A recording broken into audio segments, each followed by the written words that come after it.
everyone, what's up? It's Wednesday.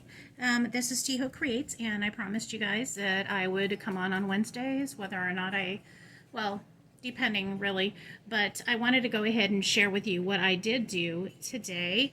And today obviously did work, but I wanted to share the stamp set that I am working with. You'll probably see the finished product on Friday, but this is also going to be a hashtag for Gorjuss Girls, brought to you by JanetKay, and I'll link that below. This is a Gorjuss Girl stamp. That's an example of a Gorjuss Girl stamp, and that is what I'm working with this week, and you'll probably see the finished one like probably Fun Card Friday. But what I did today, because I just got off work, is I stamped it, and that's what it looks like. I don't know if I'm going to use the frame. The frame is kind of big, and I think I do want to leave it in a card form. But if I decide to use the frame, I'll go ahead and share that with you guys. But for now, I did it like this.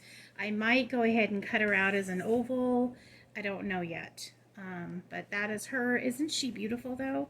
And I'm probably going to copy it almost exactly, if not exactly, like that. I just love her a lot, and if I don't use her on a card, I might even just put her in one of my journals. I'm really in love with Gorjuss Girls stamps, and that's one of them that I had gotten a while back, and I usually just store her like this, but like I'd said before, I like to use my stuff, and so this is an example of what I need to use up. So that is what I did so far. And the other thing I wanted to share with you guys is how I store some of my smaller stamps, like the ones that come with Paper Pumpkin, for example, from Stampin' Up.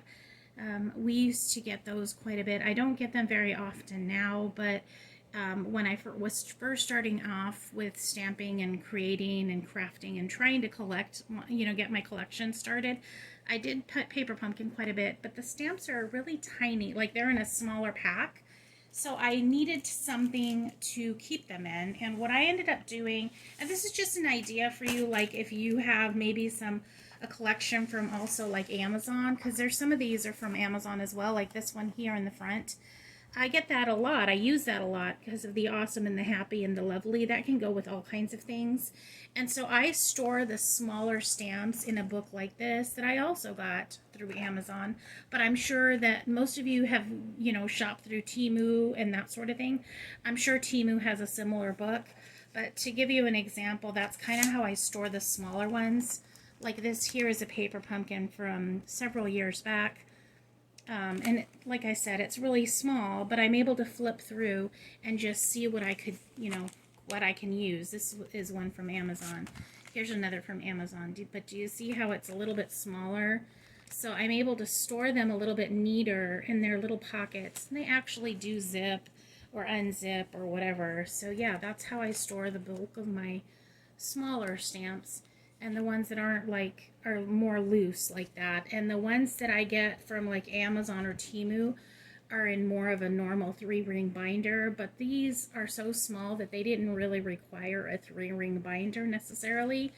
Pockets in the 3-ring binder, because they're just so small, they just fit in these smaller little binders. So yeah, that's kind of what I do with all of my little stamps, and it just makes it so much easier, because if I need like a thinking of you or a hello, I could just grab it, just flip through it really quick and grab it, versus having to pull all those larger stamps and trying to find a sentiment.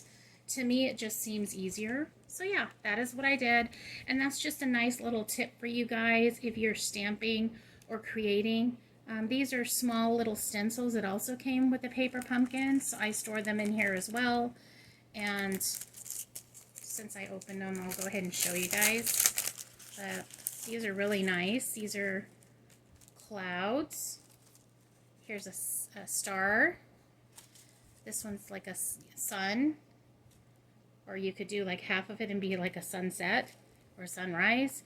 And then here's some mountains. So you could even incorporate the mountains with the sunrise or the sunset or whatever. So yeah, there's that as well, guys. And so anyhow, if you're interested in this collaboration, you're welcome to pop in. Let everyone know what you're doing on Wednesday. It's just one more little alternative to just letting us know what you're up to or giving us some tips or whatever you'd like to do. But it's hashtag What's Up Wednesday, and I am the hostess for that. And I'll just keep on doing this, especially if I don't present anything on Tuesday. It just gives me a way to catch up with you guys during the week because I don't always get to do that on Tuesday. This Tuesday I did, but that's not going to be the norm. So anyway, guys, I hope you are all having a very good day, and I'll be back as soon as I can. I'll see you in my next video. Talk to you soon. Bye-bye.